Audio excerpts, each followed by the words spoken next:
Here's everything I would do if I was going to start from scratch and get into backpacking tomorrow. Okay, last video we said we were going to talk about gear, so let's dive in. Okay, starting with tents. If you own a tent, I don't care if it's not meant for backpacking, if it is a tent, I want you to bring that. Same thing with sleeping bags.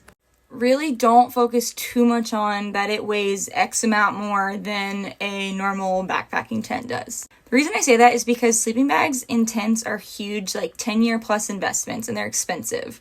And your interest in what you want to do with backpacking will change, just like the gear that you're going to want when you're a beginner to then when you're more advanced. If you don't have a tent, I want you to borrow one, or I want you to go to a used gear shop. Same thing with sleeping bags.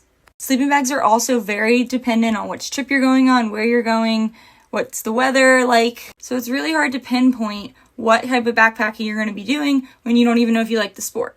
No forking out $300 for a sleeping bag on your first trip.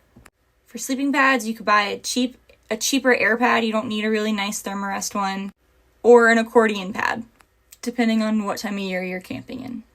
And you're not going to buy a camp pillow, you're going to use clothes. Finally, your backpack is probably what you're stressing about the most. So we'll dive into that in part 3.